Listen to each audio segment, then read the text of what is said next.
এসময়ত ৩ সাঁজ পিছে মই মেগীয়ে খাইছিলোঁ। এতিয়া বাৰু সেই অভ্যাস সলনি হ'ল। এতিয়া মই অফিচত ভাত খাওঁ। আচলতে প্ৰথমবাৰ ঘৰখন এৰি আহি নিজকে চিজিল লগাবই পৰা নাছিলোঁ। আজিকালি পিছে বজাৰ কৰি লৈ আহোঁ গোটেই সপ্তাহটোৰ বাবে। খাবলৈ মন যোৱাবোৰ আজিকালি ঘৰতেই বনাই খাওঁ।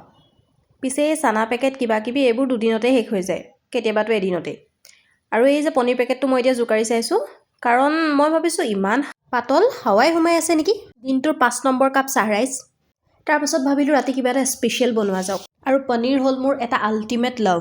ঠিকছে এসোপামান ক্ৰীম ঢালি পনীৰ বনালোঁ, পোলাও বনালোঁ।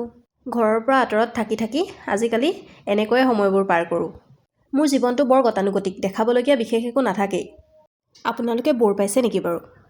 পিছে আজি মই বনোৱা পোলাওখিনি পোলাওৰ দৰে হৈছে। সেইটোও এটা মোৰ কাৰণে ডাঙৰেই এচিভমেণ্ট, কাৰণ মই পোলাও বনালে খিচিৰি হৈ যায়, আৰু কেতিয়াবা মই খিচিৰি বনালে খিচিৰিখিনি পোলাওৰ দৰে ফুলি থাকে। আৰু এই গোটেই কাৰবাৰটো মোৰ জীৱনটোৰ লগত একদমেই একেই। কেতিয়া ক'ত কি হৈ যায় একো ধৰিব নোৱাৰোঁ। প্লেন কৰোঁ কিবা এটা, হয় কিবা এটা, আৰু সেই হোৱাটোৰ পৰা যিটো এক্সপেক্ট কৰোঁ সেইটো কিমান 360 ডিগ্ৰী এংগলত ঘূৰি যায় সেইটোতো মই বুজাবও নোৱাৰোঁ। তাৰ পৰা মই প্লেটিঙত একদম কেঁচা, কিন্তু তথাপিতো মই প্লেটিং কৰিমেই। মানে মোৰ কি চুল মচি থাকে ময়ো নাজানো, কিন্তু কিবা এটা খালে তাক প্লেটিং কৰাটো, তাক শ্বুট কৰাটো মোৰ একদম ফেভৰেট হবি। বাৰু আজিলৈ আহিছোঁ দেই। Good night, bye bye.